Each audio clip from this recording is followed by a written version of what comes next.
Hello दोस्तों, स्वागत है आपका आपके अपने यूट्यूब चैनल प्लस माइनस पर। और मैं आपका दोस्त एंड होस्ट प्रवीण। आज हम डिस्कस करने वाले हैं EMRS TGT 2023 का TGT मैथ्स का सिलेबस और हमें कैसे प्रिपेयर करना है TGT मैथ्स के लिए।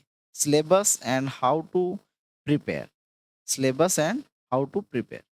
देखो, ऐसे वीडियोस आपने कई ऐसे पहले वीडियोस देखे भी होंगे, लेकिन इस चैनल पर और इस वीडियो में आपको जो मिलने वाला है वो शायद आपको कहीं मिला हो, शायद ही आपको कहीं मिला होगा। आज मैं आपके लिए एक ऐसी अनाउंसमेंट लेके आया हूँ जो आपको बिल्कुल आपके लक्ष्य की तरफ ले जाने के लिए आपको बहुत हेल्प करेगी। ठीक है? तो देखिए, आप इस अनाउंसमेंट के लिए लगातार बने रहिए इस वीडियो के साथ में। सबसे पहले मैं आपको बता देता हूँ कि टीजीटी मैथ्स के लिए आपके पास में बहुत ही अच्छा सिलेबस है। मतलब 9th से 10th का सिलेबस है एक तो, और कुछ पार्ट जो है वो बीएससी लेवल का दिया गया है। आपके पास में लिखा गया है कि जो कठिनाई स्तर होगा वो ग्रेजुएशन लेवल का होगा।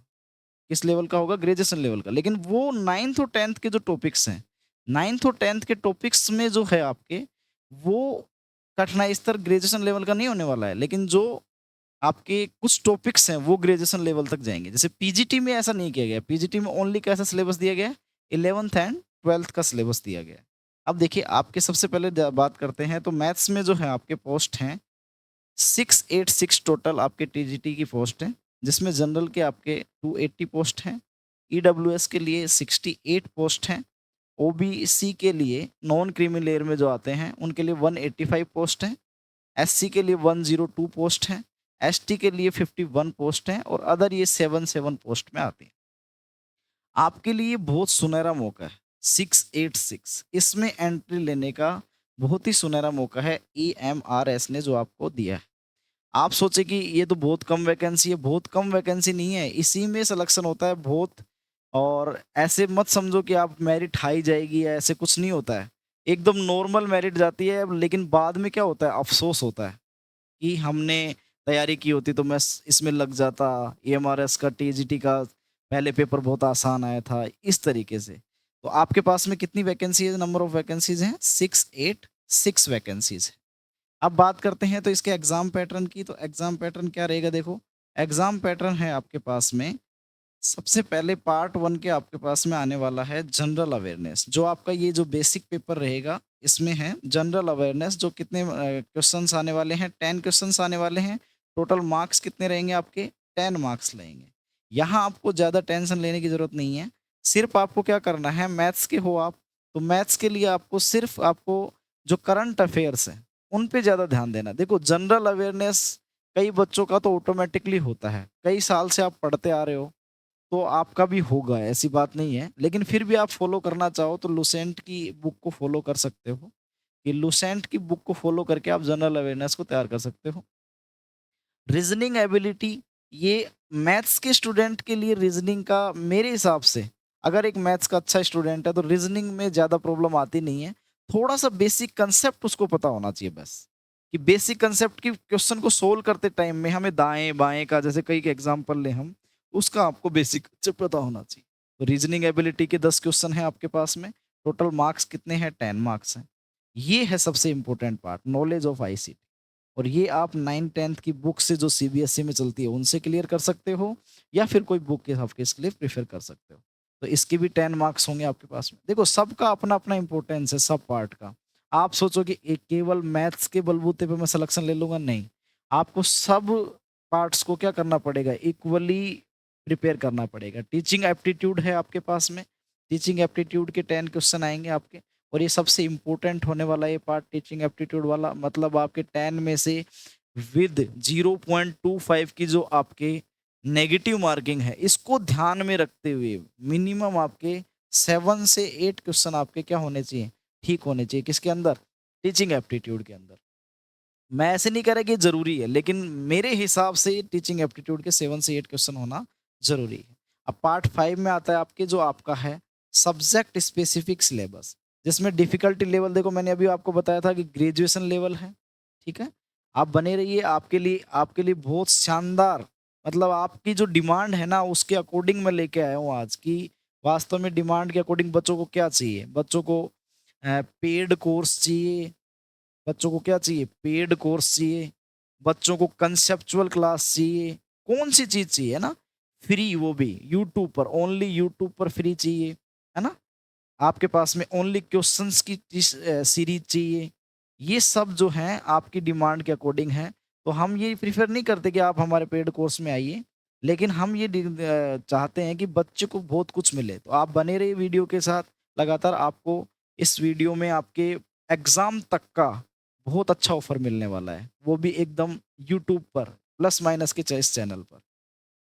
देखिए, अब इसमें जो है आपके 65 क्वेश्चन, 65 क्वेश्चन जो हैं आपके आने वाले हैं ओनली मैथ्स से। ओनली किससे आने वाले हैं? मैथ्स से, और बहुत बड़ा रोल है। फिर इसके बाद में आपके आने वाला है 10 क्वेश्चन आएँगे पेडागोजी, जो आपके सब्जेक्ट से बेस्ड जो केस स्टडी बेस्ड क्वेश्चन हैं, बहुत ही आसान रहने वाले हैं, वो 10 क्वेश्चन आने वाले हैं आपके। फिर एक एनईपी 2020 जो हर एग्ज़ाम के लिए इम्पोर्टेंट हो गया है। मेरे हिसाब से जो इसको छोड़ के चलेगा वो आगे के एग्ज़ाम भी तो आएँगे ना कोई, जैसे डीएसएसबी भी आएगा, डीएसएसबी का आया है, इसके बाद कोई भी आओ एग्ज़ाम उसमें एनईपी 2020 आपके सबसे इम्पोर्टेंट हो जाता है। फिर आपके ये खेलो इंडिया वाला जो है, ये ओनली पीईटी वालों के लिए है ना, फिज़िकल जो टीचर हैं उनके लिए। फिर आपके लास्ट आता है एक, ये टोटल हो गए कितने क्वेश्चन आपके पास में? 120 और 120 मार्क्स के हो गए। ये सेम पैटर्न कहाँ फ़ॉलो किया गया है? ये केवीएस में भी यही पैटर्न है, ठीक है? एनवीएस में भी यही पैटर्न है लगभग। तो यहाँ से देखो पार्ट 6 में ये इम्पोर्टेंट हो जाता है। कई बच्चे इसको सीरियस ना लेके चलें, तो ध्यान रखना सारी करी कराई जो मेहनत है वो कहाँ पानी फेरने वाली है? इस पार्ट 6 में। तो आपको इसको रेगुलर 2 आवर्स, 2 से 3 आवर्स इस लैंग्वेज वाले पोर्शन को ज़रूर देना है। अगर आपकी अच्छी है, मैं उस बात के लिए नहीं कह सकता, किसी की हो सकता है किसी की हिंदी अच्छी हो। लेकिन आपको पता है इसमें इसको क्वालीफाई करना नेसेसरी है। और नेसेसरी है तो देखो यहाँ एक तो हिंदी होगी, दूसरी जनरल इंग्लिश होगी, और तीसरी कोई भी आप एक रीजनल लैंग्वेज ले सकते हो। रीजनल लैंग्वेज में आपको क्या किया गया है? रीजनल लैंग्वेज में हिंदी और इंग्लिश को भी रखा गया है। तो हिंदी को रखा गया है तो आप सोचिए जैसे हिंदी आपने तीसरी लैंग्वेज के रूप में ली। एक आपने हिंदी ली, दूसरी आपने इंग्लिश ली और तीसरी आपने हिंदी ली। तो आपको क्या करना पड़ेगा, ये जो हिंदी का लेवल रहेगा, इस वाले हिंदी के लेवल से जो आपने जनरल हिंदी ली है, तो इसका नाम ही जनरल हिंदी है। क्या है? नाम ही जनरल हिंदी है, तो ये जनरल हिंदी आएगी, ये स्टैंडर्ड आएगी। ये जो आप तीसरी लैंग्वेज सेलेक्ट करोगे ना, जो 10 क्वेश्चन आएँगे वो स्टैंडर्ड हिंदी आएगी। मतलब इससे कुछ ज़्यादा अच्छा लेवल होगा उस हिंदी। बात समझ में आई? तो यहाँ इस पार्ट 6 को जो बच्चा समझ के चल रहा है ना, वो सिलेक्शन की दौड़ में, कई बच्चों ने इसको सीरियसली नहीं लिया, वो इस दौड़ में हो सकता है बाहर हो जाएँ। तो यहाँ से ध्यान रखना, पार्ट 6 इज़ वेरी इंपोर्टेंट। आप एक गाँठ बाँध लो, part 6 is very important, okay? फिर हम बात करते हैं हमारे सिलेबस की, जो आपको ईएमआरएस ने उपलब्ध कराया है टीजीटी मैथमेटिक्स के लिए। स्टूडेंट्स, जो टीजीटी और पीजीटी का सिलेबस है, मैंने आपको पहले बता देता हूँ कि पीजीटी के सिलेबस में ओनली 11th-12th है। पीजीटी के सिलेबस में क्या है? ओनली 11th और 12th है, जो आपके एज़ इट इज़ एनसीईआरटी को फ़ॉलो कीजिए और आपका सिलेक्शन हो जाएगा। टीजीटी के अंदर जो सिलेबस है, उसमें आपके 9th और 10th को दिया गया है, जो आप फ़ॉलो कीजिए। फिर उसके बाद में 9th और 10th के बाद में 9th और 10th के बाद में आपके कुछ पोर्शन जो है वो किसका है? आपके बीएससी का पोर्शन। कुछ पोर्शन है किसका है? बीएससी का पोर्शन है। बीएससी के पोर्शन में है क्या? तो नंबर थ्योरी। ये नंबर थ्योरी बीएससी के पोर्शन में है। मैट्रिसेस आपके बीएससी के पोर्शन में है। तो इनसे आपको कोई टेंशन करने की ज़रूरत नहीं है। एक अकेला टॉपिक है जो हम साथ मिलकर कवर करेंगे, नंबर थ्योरी भी कवर करेंगे। बहुत आसान सा टॉपिक है नंबर थ्योरी, ठीक है? फिर इसके बाद में देखिए आप, सबसे पहले हम आगे जो हम पढ़ने वाले हैं, हमारे साथ जो आप पढ़ने वाले हैं, वो है आपके पास में सबसे पहला टॉपिक रियल नंबर। और रियल नंबर एकदम आसान टॉपिक है। बनने वाले क्वेश्चंस जो हैं, ध्यान रखना, ध्यान देना मेरी बात पे। बनने वाले क्वेश्चंस होंगे, वो बनेंगे लैंग्वेज बेस्ड क्वेश्चन। 1 से 2 आपको देखने मिलेंगे रियल नंबर में। क्योंकि लैंग्वेज बेस्ड क्वेश्चन जो है, आपके इम्पोर्टेंट हो जाते हैं रियल नंबर्स में। जैसे कि आपके पास में एक एग्जांपल देता हूँ, अब यहाँ पढ़ा तो नहीं सकता हूँ, लेकिन सिलेबस डिस्कस कर रहे हैं। जैसे सम संख्या में सम संख्या का भाग देने पर क्या आ सकता है, इसको ही वो क्या करेगा, ट्रू एंड फॉल्स में दे दे। बात समझ में आ गई ना? तो आप यहाँ डिसाइड कर सकते हो कि ओनली सम आएगा, ओनली विषम आएगा। इंग्लिश में बात करें तो even numbers divided by even numbers, तो इवन आएगा या ओड आएगा, ये वाले क्वेश्चन। फिर आपके बनते हैं कौन से क्वेश्चंस, जो आपके हैं terminating and non terminating recurring decimals. ये भी अच्छा टॉपिक है आपके। जैसे 0.7 बार को आपको पी बाई क्यू की फॉर्म में लिखना, ऐसे, ठीक है। फिर आपके पास में आता है, देखो इसके अंदर कुछ थ्योरम्स हैं जो रिलेटेड हैं किससे, रियल नंबर से। फिर यहाँ से आपको पढ़ना पड़ेगा एचसीएफ एंड एलसीएम। देखो ध्यान रखना भी, रियल नंबर्स हैं लेकिन 9th और 10th की बुक में एचसीएफ और एलसीएम भी दिया हुआ है, तो ये एक टॉपिक बन जाता है यहाँ से आपके। आपको पता नहीं हो तो ध्यान रखना कि रियल नंबर्स पढ़ते हुए जब हम किसको फॉलो करते हैं, एनसीईआरटी को फॉलो करते हैं, तो उन्होंने ये दे रखा है एचसीएफ और एलसीएम, और यहाँ से एक अच्छा क्वेश्चन बनने के चांसेस रहते हैं। आप समझ पा रहे हो इस बात को? फिर आगे आप आता है सबसे important topic, laws of exponents with integral powers. Laws of exponent with integral powers, ये आपके अच्छा है, घातांक और करनी, ये भी अच्छा टॉपिक बनेगा।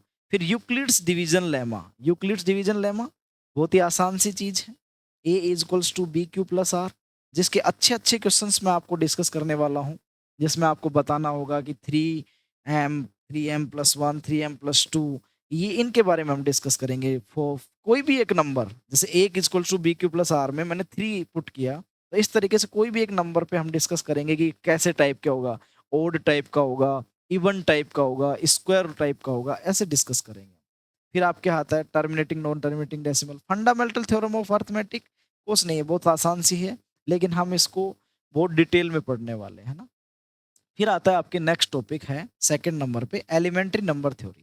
और यहाँ से लगभग आपको पेपर में हलचल सी दिखेगी। यहाँ से क्या क्या दिखने वाला है, देखो पियानोज एक्सियोम इतना नहीं कहता कि यहाँ से कुछ पूछा जा सकता है, लेकिन 7 एक्सियोम्स हैं, हम स्टडी करके चलेंगे।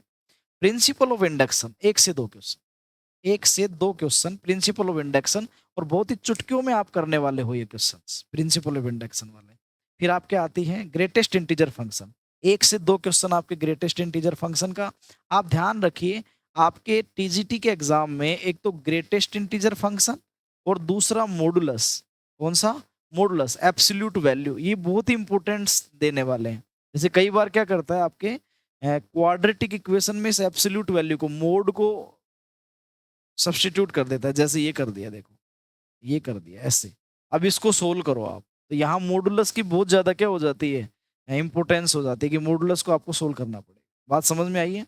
तो आपको ये मत समझो कि ग्रेटेस्ट इंटीजर फंक्शन आता है तो हमें क्वेश्चन हमारे सोल्व हो जाएंगे, नहीं। आप ये देखो ग्रेटेस्ट इंटीजर फंक्शन और जैसे मॉडुलस है, ये कहाँ कहाँ अप्लाई हो सकते हैं और किस जगह पे अप्लाई हो सकते हैं।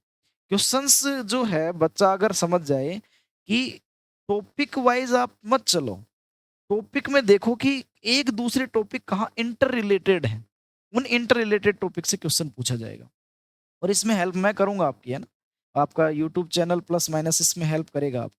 टेस्ट ऑफ डिविजिबिलिटी है, टेस्ट ऑफ डिविजिबिलिटी बहुत ही इंपॉर्टेंट हो जाता है यहाँ पे, और ये एसएससी में जो आपके पूछा जाता है उस टाइप के क्वेश्चन आपसे पूछे जाएंगे। इसी टेस्ट ऑफ डिविजिबिलिटी के बाद में आता है आपके, देखो कॉन्ग्रेंस, ये चाइनीज रिमाइंडर थ्योरम, और यहाँ से फर्मेट एंड विल्सन, ये तीनों हैं जो आपके रिमाइंडर थ्योरम हैं, और बहुत आसान सी है, एक एक क्लास में हम इनको डिस्कस कर लेंगे। जैसे एक एक क्लास में हम डिस्कस करें तो sum of divisor of a number. अब इस sum of divisor of a number, इसमें आप देख सकते हो आइलर्स टोसेंट फंक्शन, ये बहुत इंपॉर्टेंट है, यहाँ से भी आप बहुत कुछ सीख के जाओगे। यहाँ देखिए, ये जो है जितने भी मैं बात बता रहा हूँ आपको, तो अनाउंसमेंट आपको बता देता हूँ कि आपको डेली डेली आपको क्वेश्चंस की प्रैक्टिस मिलेगी। कहाँ? आपके इस यूट्यूब चैनल प्लस माइनस पर डेली क्वेश्चन प्रैक्टिस सेट मिलेगा आप, हर टॉपिक वाइज। आपको महसूस नहीं होने दूंगा मैं कि आपने कुछ छोड़ा है, हाँ? आपके क्वेश्चंस की प्रैक्टिस चलेगी। ओनली आप तो बने रहिए, यूट्यूब चैनल को सब्सक्राइब कीजिए और लाइक कीजिए, है ना। देखिए पूरा वीडियो देखना आप। मैट्रिसेस ये आपके बीएससी लेवल का है, बीएससी लेवल में आपके ये मैट्रिसेस, वहाँ मैट्रिसेस वाला मत समझ लेना, 11th 12th वाला नहीं है, उसकी तो आपको बेसिक नॉलेज होनी चाहिए। क्या होनी चाहिए? बेसिक नॉलेज होनी चाहिए 11th-12th वाले की, इसको पढ़ना है हमें। देखो ये रैंक ऑफ मैट्रिसेस, यहाँ पॉइंट टू पॉइंट बात करें ना हम, क्वेश्चन कहाँ से पूछा जाएगा? रैंक ऑफ मैट्रिसेस से एक क्वेश्चन पक्का है, solution of A system of linear equation से एक क्वेश्चन पक्का है। फिर यहाँ आ जाइए आप, आइजिन वैल्यू, आइजिन वेक्टर इंपॉर्टेंट है, एक क्वेश्चन पक्का है। मतलब आप समझिए 3 क्वेश्चन तो कंफर्म है पेपर के अंदर। पॉलिनोमियल्स, अगला है आपके पॉलिनोमियल्स। पॉलिनोमियल्स में आपके डेफिनेशन ऑफ ए पॉलिनोमियल, तो इसमें आपके पॉलिनोमियल्स के बारे में आपको पता होना चाहिए सबसे पहले तो। यहाँ तक तो लिखा हुआ ही यही है। फिर आपके जो ज़ीरोज़ हैं, रूट्स ऑफ ए पॉलिनोमियल, मतलब इनके जो शून्यक हैं, हिंदी में बात करें तो क्या है? शून्यक, और इंग्लिश में बात करें तो क्या है? Roots, zeros. ज़ीरोज़ बोल दो, रूट्स बोल दो। रूट्स हम क्वाड्रेटिक इक्वेशन में बोल लेते हैं और ज़ीरोज़ हम बोल लेते हैं किसके केस में? पॉलिनोमियल, बहुपद के केस में बोल लेते हैं।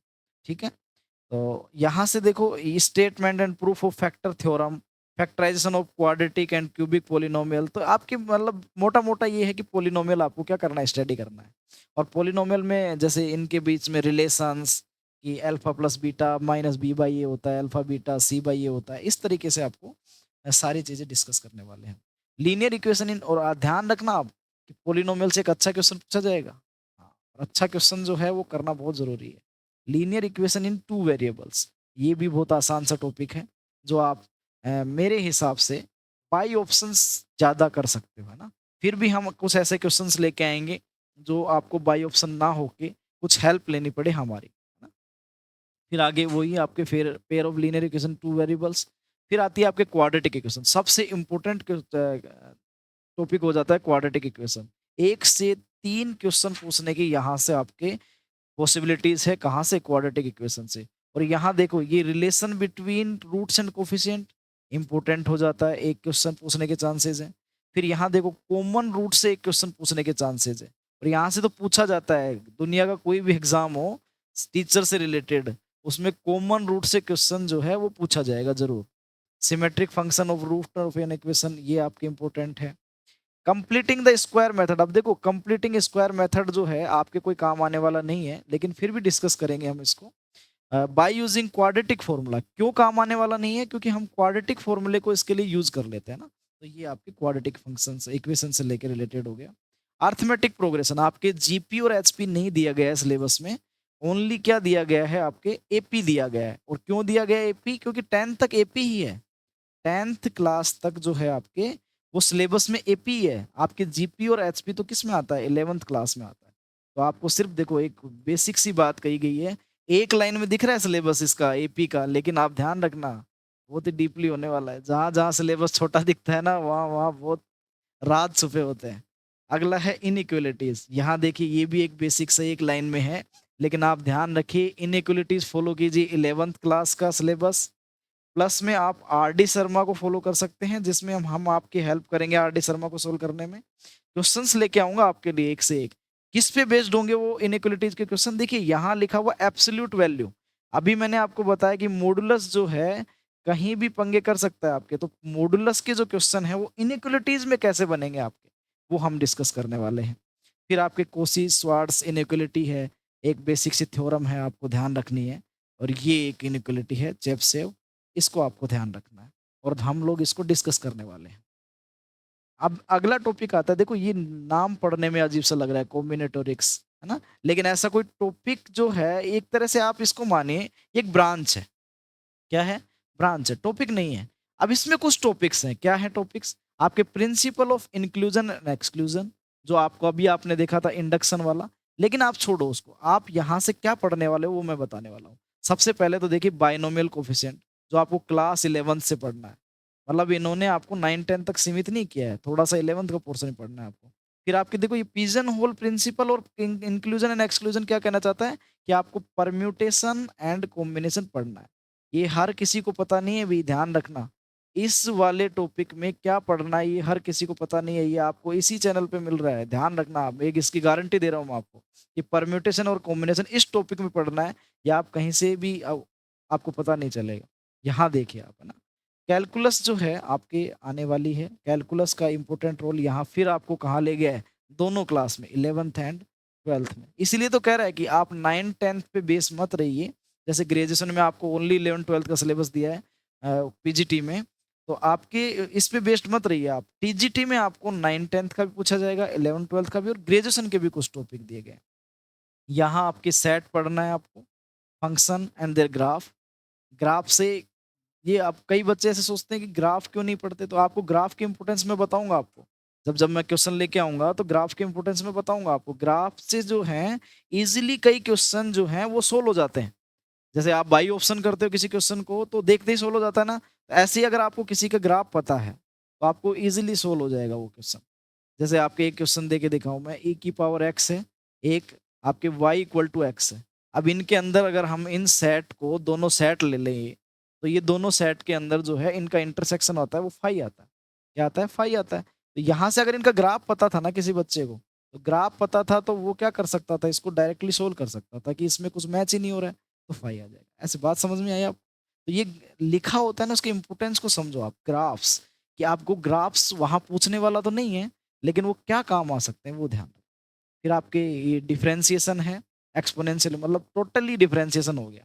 अब इसमें क्या है, एनसीईआरटी के सिलेबस को कॉपी किया गया है ना, तो ऐसे कैसे लिखा हुआ है, तो टोटली डिफरेंशिएशन पढ़ना है आपको।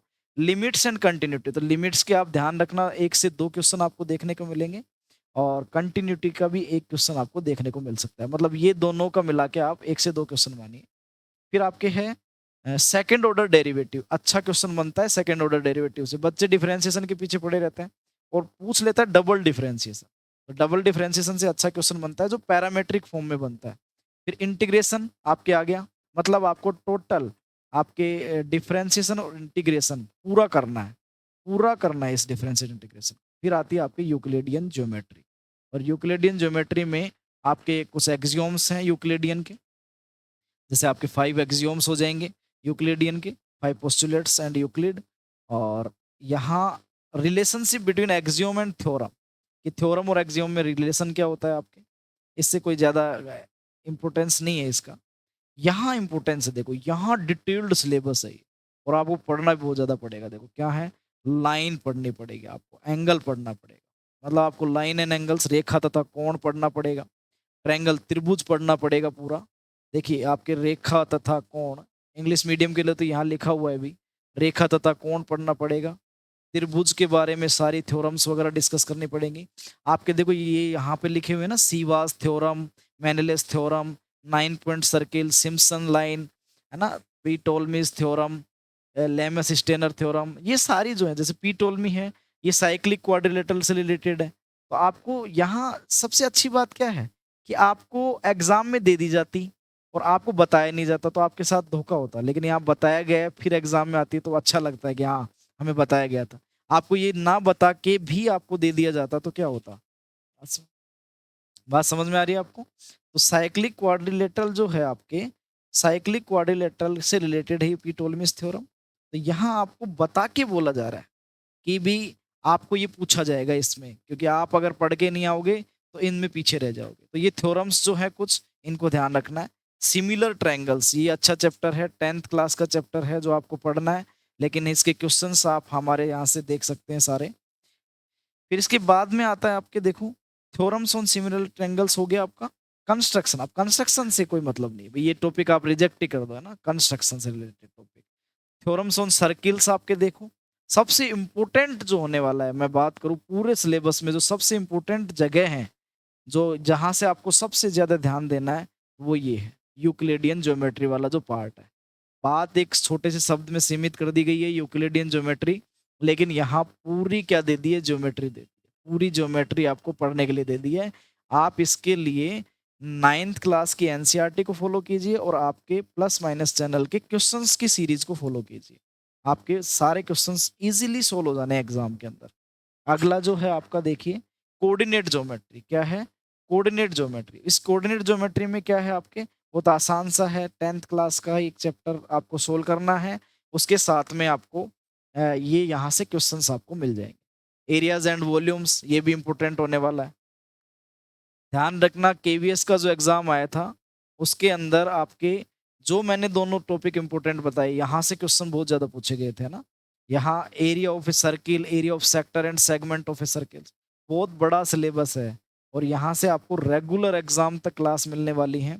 ये मैं अनाउंस आज करने वाला था और अब कर भी दिया है मैंने कि आपको क्या मिलेंगी रेगुलर डेली बेसिस पे, हो सकता है किसी एक आध दिन ना हो, लेकिन डेली बेसिस पे आपको क्या मिलने वाला है, क्वेश्चंस मिलने वाले हैं।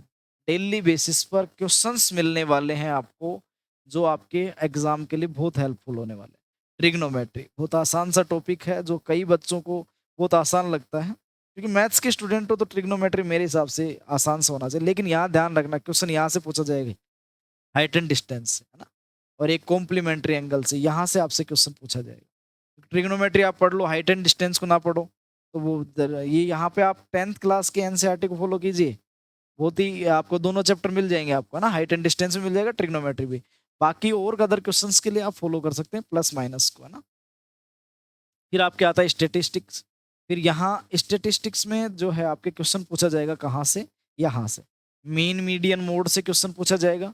बेसिकली इनके फॉर्मूले से ही आ जाए, मीन मीडियन मोड का जो रिलेशन है वहां से ही क्वेश्चन आ जाए। बेसिकली आता है कई बार, मैंने देखा है, जो आपके चांसेस रहते हैं। अनग्रुप्ड और ग्रुप्ड फ्रीक्वेंसी क्या है, हिस्टोग्राम का एक क्वेश्चन आ सकता है आपके, है ना, फ्रीक्वेंसी पॉलीगॉन, क्योंकि आपको ग्राफ देख के आपके पूछ सकता है, एनालिसिस करवा सकता है आपसे ना, क्योंकि ऐसे क्वेश्चन जो है केवीएस एनवीएस के फेवरेट रहते हैं, जो ग्राफ देके पूछा जाता है। और फिर लास्ट टॉपिक आता है आपकी प्रोबेबिलिटी, जो आपको 10th तक की प्रोबेबिलिटी नहीं है। यहाँ देखो कर्व फिटिंग भी दे रखी है, एक क्वेश्चन पूछा जाता है यहाँ curve fitting correlation and regression से। ग्राफिकल लैंग्वेज बेस्ड भी क्वेश्चन आता है यहाँ से, लैंग्वेज बेस्ड भी क्वेश्चन आता है किससे, कर्व फिटिंग कोरिलेशन से। और आपके ये पॉइजन एंड नॉर्मल डिस्ट्रीब्यूशन हो गया, सैंपल मीन हो गया, सैंपल वेरिएंस हो गया, मतलब आपको 11th एंड 12th का जो है वो आपको फॉलो करना है। ओके स्टूडेंट्स, तो आप जो है प्लस माइनस के इस यूट्यूब चैनल को लाइक कीजिए, सब्सक्राइब कीजिए, और आप अभी कर सकते हो, और आपके दोस्तों को क्या कीजिए, शेयर कीजिए। अगर आप इस चैनल से जुड़े रहते हैं तो मैं गारंटी देता हूं आपको कि आपको क्वेश्चंस के फॉर्म में प्लस कंसेप्ट, ध्यान रखना, क्वेश्चंस प्लस कंसेप्ट, ये दोनों की भरमार मिलने वाली है। Okay students, thank you, have a nice day.